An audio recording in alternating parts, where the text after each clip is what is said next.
அனைவருக்கும் வணக்கம். ஐம் வாசுகி.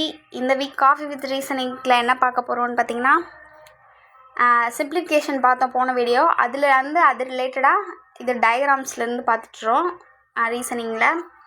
இன்றைக்கான மோட்டிவேஷன்: மனிதன் ஒவ்வொரு நிமிடமும் நிதானம் தவறாமல் தடுமாற்றமின்றி உறுதியுடன் இருக்க வேண்டும். வேகத்தினாலும் தடுமாற்றத்தினாலும் எதையும் கற்றுக்கொள்ள முடியாது. நம்ம ஒரு இது இப்போ படிச்சுட்டு இருக்கோன்னே வச்சனால வேகமாக படிக்கணும், இதை முடிச்சிடணும் அப்படின்னு சொல்லிட்டு ஒரு சில ஸ்கிப் பண்ணி புரியாமல் அப்படி படிப்போம். ஸோ அப்படி படிக்கக்கூடாது. வேகமாகவும் தடுமாற்றமாகவும் படித்தோம்னா அது எதையுமே கற்றுக்கொள்ள முடியாது அப்படின்னு சொல்கிறாங்க. படிங்க, ஹார்ட் ஒர்க் போகிறதுல ஸ்மார்ட் ஒர்க் போடலாம், பட் அதுலேயும் நிதானம் இருக்கணும். எல்லாத்தையுமே கொஞ்சம் அண்டர்ஸ்டாண்டிங் இருக்கணும், அர்த்தம் என்னன்னு தெரிஞ்சுக்கணும். அந்த மாதிரி லேர்ன் பண்ணோம். இன்றைக்கான ஃபர்ஸ்ட் சம்: ரூபாய் 9,000 மாத சம்பளத்தில் நடுவர் கீழ்கண்டவாறு செலவு செய்தால் அவர் உணவிற்காக செலவிடும் சதவீதம் எவ்வளோன்னு கேட்குறாங்க. மொத்தம் சர்க்கிள் கொடுத்துருக்காங்க. சர்க்கிளில் டிகிரி மென்ஷன் பண்ணி கொடுத்துருக்காங்க. வட்டத்திற்கான மொத்தம் டிகிரி எவ்வளோ? 360 டிகிரி. அதில் உணவுக்காக செலவிடும் சதவீதம் கேட்குறாங்க. உணவுக்காக எவ்வளோ செலவிடுறாரு? 144 டிகிரி. அப்போது மொத்த டிகிரியில் உணவுக்காக செலவிடுற அந்த 144 டிகிரி எத்தனை சதவீதம்? சதவீதன்றப்போ நம்ம 100 போடுவோமா? அப்போ இதை சால்வ் பண்ணோம்னா நம்மளுக்கு என்ன வேல்யூ கிடைக்கும்? 0 and 0 கேன்சல் பண்ணிட்டோன்னா நம்மளுக்கு இது 4 டைம்ஸ் டிவைட் பண்ணலாம். அப்போது 40 டிகிரி தான் அவர் மொத்த 40% மொத்த செலவில் 40% அவர் உணவுக்காக செலவு பண்ணார். Option D. நெக்ஸ்ட்டு, இப்போ பார்த்தீங்கன்னா போன தடவை இதே சம்ஸ் பார்த்துருப்போம். ஆனால் அது முக்கியமானதாக எடுத்து நடத்தியிருப்போம். இதில் எல்லா சம்மே ஸ்கிப் பண்ணாமல், ஈஸியாக இருந்தாலும் கஷ்டமாக இருந்தாலும் எல்லா சம்மே ஸ்கிப் பண்ணாமல் பார்த்துட்ருக்கோம். அப்படி பார்க்க இது ரெண்டாவது சம் பார்த்தீங்கன்னா, கீழே குறிப்பிட்டுள்ள வட்ட வரைபடமானது ஒரு குடும்பத்தார் உணவு, உடை, வாடகை, இதர செலவுகள் மற்றும் சேமிப்பு செலவுகள் செய்வதை குறிப்பிடுகிறது. அதில் குடும்பத்தின் வருட வருமானம் 60,000 எனில் அவர்கள் சேமிப்பு தொகை அப்படின்னு கேட்குறாங்க. அப்போ இதுலேயும் சர்க்கிள்னாலே தெரியும் நம்மளுக்கு 360 டிகிரி. அதில் டிகிரி வேல்யூவில் நம்மளுக்கு கொடுத்துருக்காங்க. அதில் அவங்க கேட்குறது என்ன?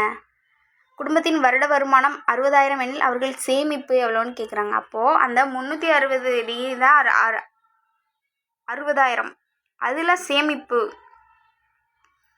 எவ்வளோன்னு கேட்குறாங்க. இப்போது சேமிப்பு மட்டும் இந்த இடத்துல கொடுக்கல. அப்போது 360ன்றது இது எல்லாமே கவர் ஆனது தான் 360. அப்படி இருக்கும்போது இது மட்டும் கொடுக்கலன்னா மற்றதெல்லாம் ப்ளஸ் பண்ணிட்டு 360ல் மைனஸ் பண்ணால் நம்மளுக்கு எவ்வளோன்னு கிடச்சிருமா? இப்போ மற்றதெல்லாம் ப்ளஸ் பண்ணும்போது நம்மளுக்கு என்ன வேல்யூ கிடைக்கும்? மற்றதெல்லாம் ப்ளஸ் பண்ணும்போது நம்மளுக்கு 324 கிடைக்கும்.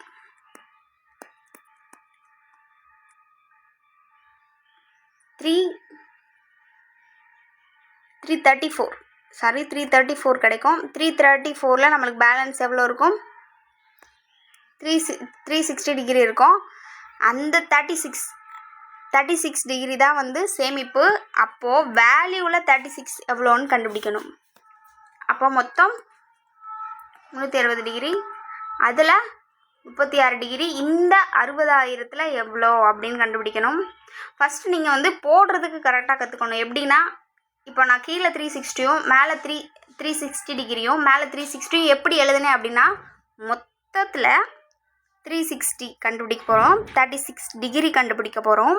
அந்தது எதை வச்சு கண்டுபிடிக்க போகிறோம்? அவங்க சதவீதம் கேட்கல, இந்த 60,000த்தில் அது எவ்வளோ அப்படின்னு கேட்குறாங்க. அந்த இதை நம்ம எழுத பழகிட்டோன்னா நம்மளுக்கு எல்லாமே ஈஸியாக சால்வ் பண்ணிடலாம். ஃபஸ்ட்டு கொஷினை 1க்கு 2 தடவை வாட்ச் பார்த்தீங்கன்னு வச்சுக்கோங்களேன், உங்களுக்கே போடுற ஒரு மெத்தட் வந்துடும். அதுக்கு ப்ராக்டிக்ஸ் முக்கியம். ஃபஸ்ட்டு ப்ராக்டிக்ஸ் பண்ணலாம். இப்போ இதையும் டிவைட் பண்ணால் இது 1 டைம்ஸ், இது 10 டைம்ஸ் அடி ஆகுமா? அப்போ ஒரு 0 இங்கே கேன்சல் பண்ணிடலாமா? பேலன்ஸ் எவ்வளோ இருக்குது? 6,000. அப்போது சேமிப்புக்கான தொகை எவ்வளோன்னு பார்த்தீங்கன்னா 6,000. Option B. நெக்ஸ்ட்டு,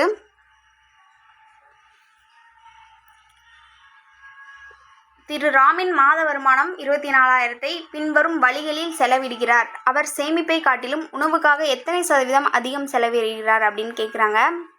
என்ன கேட்குறாங்க, சேமிப்பை காட்டிலும் உணவுக்காகன்றப்போ அதுக்கு இடையில இருக்க டிஃப்ரென்ஸ் கண்டுபிடிச்சி சதவீதம் கண்டுபிடிக்கணும்.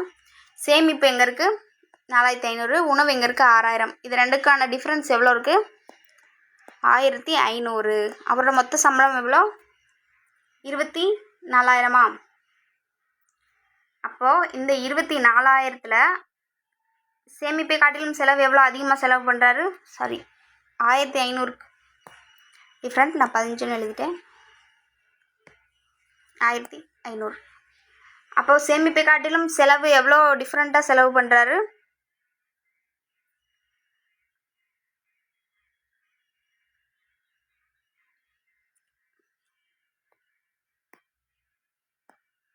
ஃபஸ்ட்லேருந்து பார்த்தீங்கன்னா ஃபஸ்ட்டு ராமின் மாத வருமானம் 24,000 சொல்லிட்டாங்க. பின்வரும் வழியில் செலவிடுகிறார். இப்போ உடை, உணவு, கல்விக்கெலாம். அவர் சேமிப்பை காட்டிலும் உணவுக்காக எத்தனை சதவீதம் அதிகம் செலவிடுகிறார். எத்தனை சதவீதம் அதிகம் செலவிடுகிறார்னா சதவீதமாக கேட்குறாங்க. அவங்க வேல்யூவை சதவீதமாக கேட்கும்போது இதுக்கு இடையில டிஃப்ரென்ஸ் எவ்வளோ, சேமிப்பை விட உணவிற்காக 1500 அப்போது இந்த 24,000ல் 1500 எத்தனை சதவீதம், அதுதான் கண்டுபிடிக்க போகிறோம்.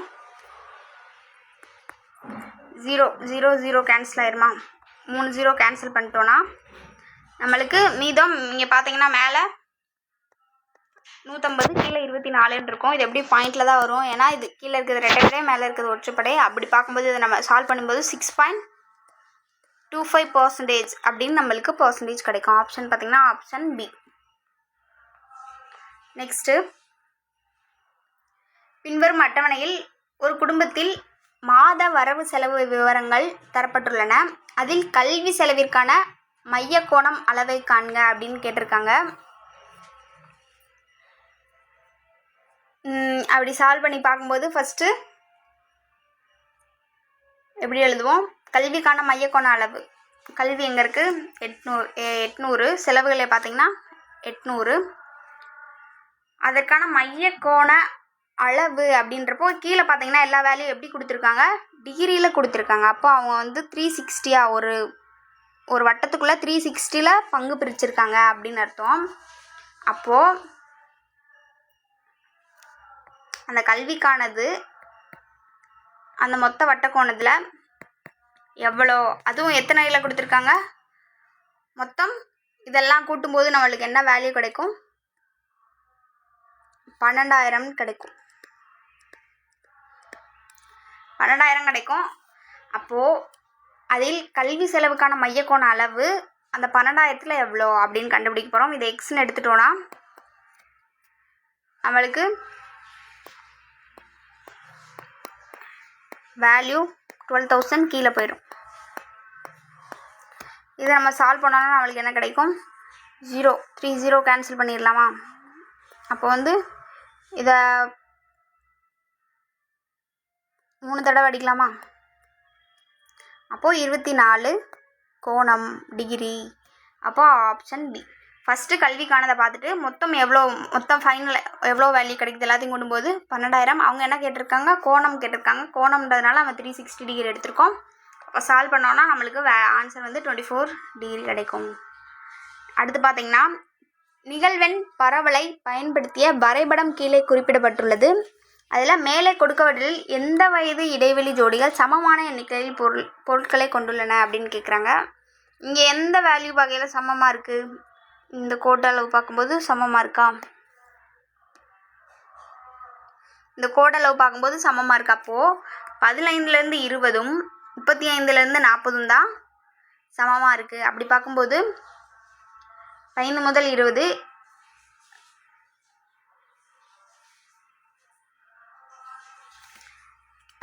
சமமான அளவு. இருங்க, ஃபஸ்ட்லேருந்து எழுதுகிறேன்.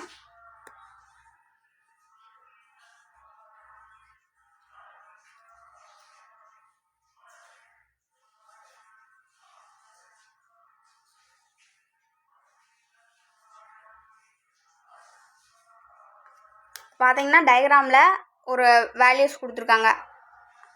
அதுலேருந்து சமமான அளவு என்ன அப்படின்னு கேட்குறாங்க. அப்படி எடுக்கும்போது ஈக்குவலாக எது எது இருக்குது? 10லேருந்து 15. ஃபஸ்ட்டும் இதுவும் தான் ஈக்குவலாக இருக்குது. பார்த்தீங்கன்னா எல்லாம் அது ரெண்டுமே பொருட்களில் 10ல் டச் ஆகிருக்கு. இது ரெண்டும் தான் ஈக்குவலாக இருக்குது. 10லேருந்து 15, 35லேருந்து 40. 10 முதல் 15, 35 முதல் 40 எங்கே இருக்குது? ஆப்ஷன் பியில் இருக்குது. இந்த மாதிரி கன்ஃபியூஸ் பண்ணிக்கிறாதீங்க. டயக்ராமில் இது ஈக்குவல்னு எடுத்துக்கிட்டேன், அதிலே டிஃப்ரென்ஸ் தெரியுது. இது ஈக்குவல் கிடையாது. 10லேருந்து 15, 37லேருந்து 45 தான் ஈக்குவல்.